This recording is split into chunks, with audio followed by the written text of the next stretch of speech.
Well, hello and welcome back to the Tao Manifesting Tarot. This is the tarot reading for serious tarot readers. This is not the lollipops and rainbows version of tarot, which covers about 99.9% of all the tarot readings on the internet. They tell you what they think you want to hear so that you like, subscribe, and share. That's the game. I want those two, mostly because the people around me keep beating me up for not saying it more. Like, subscribe, share. Like, subscribe, share. Like, subscribe, share. It affects the algorithms, and you understand. Don't need to go there. Okay, so I've taken care of that there. Happy, fine, good. My job is to inspire you. I want you to manifest. You already have that tool. You've seen it in your life. It's called intuition.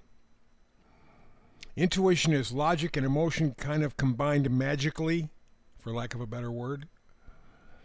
And you have this third dimension operating. You've seen it in your life. It may not be anything big, it may be small. The problem very often with manifesting is we try too damn hard. So I want to inspire you. I want you to make the picture inside your own head. I don't give a damn about a screen or a smartphone or AI or any of that crap. You have the tools. You've had them since you've been born. Make the pictures, make the scenes in your own head. Taste it, feel it, hear it, touch it. Try to get all five senses all wrapped up in it. And then once you got it and you have the taste, the feel, the touch, the smell, let it go. Oh, periodically you may kind of bring that image back, but don't push it. It'll get to you. Sometimes it happens within a matter of seconds, literally. Sometimes a matter of days or months, even years. And one of the other things that often shows up when you manifest is it doesn't exactly fit what you imagined. I mean, it's real close. All the parts and pieces are there. Just the colors may be different or something, whatever. There's something that's a little different. It's okay. It's okay. You've manifested it. And so that's what I want to get you to do to inspire you. So here you see on your screen 5 cards. That's all you're going to get. I don't put out 50. I don't put out 100. I don't. Simple, clear, clean, direct. I want you to know at the end of about 12 minutes that takes, I want you to feel or know the energy clearly. You know what it means. Then you see whether or not it applies to your life. If it doesn't, don't worry. We got tomorrow, we got the next day, we got next month. Doesn't make any difference. It's going to catch up. 80 to 90% of the people who view astrological readings, and I've done astrology for over 50 years, or tarot readings, even numerology readings, 90% of the people don't really resonate with the reading. That's okay. There's such a variety of human experience. There's such a variety of human frequency or energy that one reading is not going to cover everybody. It just doesn't happen. So I urge you to stick. I do a brand new read every day. It doesn't make any difference about holidays. Every day, you are more important to me than a holiday. I want to inspire you. We are at a time in human history, at least in the last 7,000 years. Human history goes much farther back than that. We can tell by the pyramids, the ruins in Central and South America and other parts of the world, Romania and stuff, that there must have been a phenomenal civilization back 20, 30,000 years ago. But with the Ice Age and something called the Younger Dryas happening between 12,000 years ago and 7,000 years ago, humanity pretty much got wiped off the planet. Not entirely, but pretty much. It means we have to start over. So the last 6,000 or 7,000 years, based on what we know from that, is the first time in recorded history that we now can commit suicide as a species. And we're in the process of doing that right now. Water's poisoned. We haven't said a damn thing about it. Food is poisoned. Haven't said a damn thing about it. Politics is poisoned. Haven't done a damn thing about it. Relationships are poisoned. Haven't done a damn thing to fix them up. technology. We're addicted to technology. We're no different than a smack addict or any other kind of addiction. I gotta have my smartphone. Ooh, it's amazing how many people, man, just cannot wait to get online to go, ooh. I got the messages. Shut up. You're an addict. And because they're pulling you around by your pinky, they got control of you. You are the difference. This is the time. Right now, this minute, right now, where you shit or get off the pot. You either stand up for humanity or you bend over. You have no choice, no other choice. You can see what's happening around the world. You know what's going on. Oh, I know they like to call it conspiracy theories, but it's amazing. I've been following conspiracy theories since the assassination of JFK in 1963. And you know what? I haven't been wrong once. It is a conspiracy. Conspiracy by the richest of the richest of the richest to take what they think is theirs. Your soul. And in fact, I saw an interview with Dr. Rima Lebow. She's no longer with us, but she was one of the early pioneers in terms of the awakening, 80s, 90s, turn in the new century, early 2000s. And she said that she interviewed a very well-known, famous, powerful woman who was her patient. Remember, I said Dr. Rima Lebow. And as they're having a conversation going through the usual meeting, this very rich, powerful woman said, well, it's coming to the time of the culling. And Dr. Lebow said, could you run that by me again? Yeah, it's time for the culling. What that meant was 90% of us have to die so that the richest of the richest of the richest can have the remaining 10% serve them. It's a feudal system. Technology is the hammer. And so this was back in the 90s, mid-90s, that this lady said it's time for the culling. Right about the time that the first President Bush called for a new situation, new deal, new world order. That's what we're going through right now, the great culling.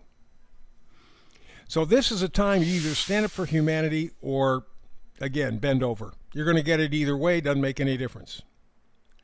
That's why I want this reading and every manifested reading until foreseeable future, because the next year is going to be tough, hard. You think it's hard now. I'm not going to get into it. It's a whole different discussion, but believe me, they can play with you and me in 1,000 different ways, and it will never work out in our favor. So it's time for you to take your manifesting ability, the most powerful tool any human being has, and develop it. And that's what I'm here to help you do. Today, we're going to look at the 5 cards. We start with the middle one. It is the Oracle card. It sets the mood.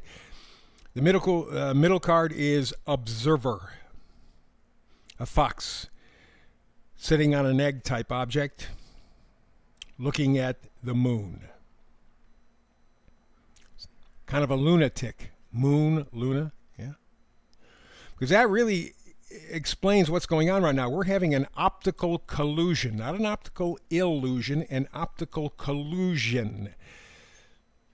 The great culling is forcing them to come up with all kinds of imaginary bullshit, throw stuff at us left and right so we can't see clearly. Because when we can't see clearly, they got us.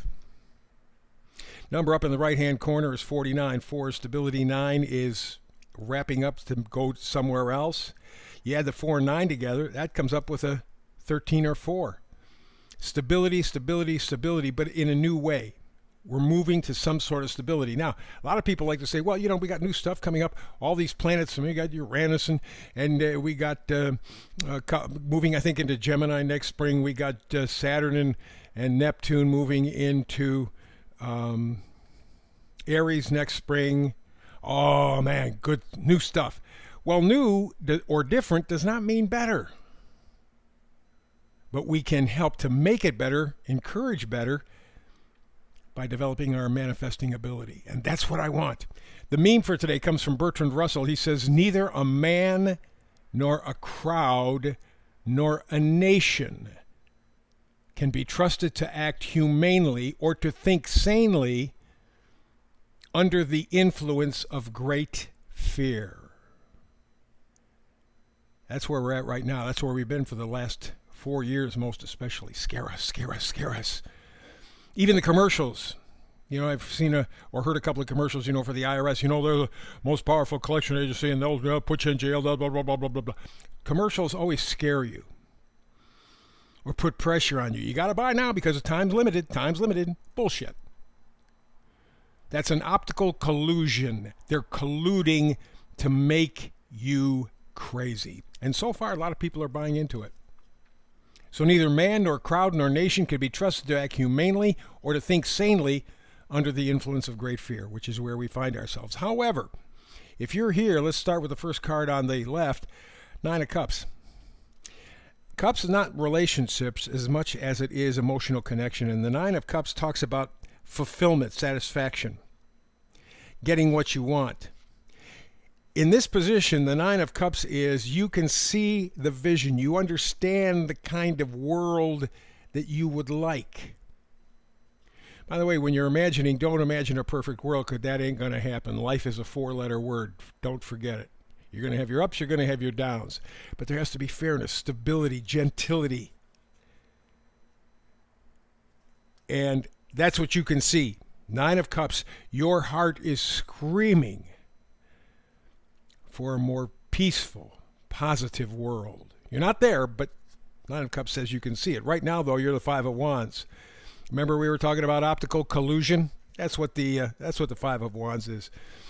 I mean, you want to get there, you want to get there, you want to get there, you want to get to this better, peaceful place. Not idyllic, not perfect, but better. And people keep standing in the way of your enthusiasm. Here's the next disaster. Here's the next situation. Here's the next. Just when you start to try to get hold, there's another thing that's slammed at you. And they got a whole lot more in their arsenal, and they're probably going to pull all of them out coming up in the next year. Next spring. So we move on to the next card. How about the Five of Swords? Well, the Five of Swords is kind of like the Five of Wands. Because you know that what you're thinking, what you've been told is a lie. You know that. That's what the Five is. You're lying to me. The question is, what the hell am I going to do about it? You've sacrificed your integrity. You've done what they told you to do, even though your intuition told you shouldn't. You did it anyway, because most human beings are cowards. We live in fear. But you know now with the Five of Swords that all that stuff's been bullshit. But the question is, where do I go? And that's the problem, Eight of Swords.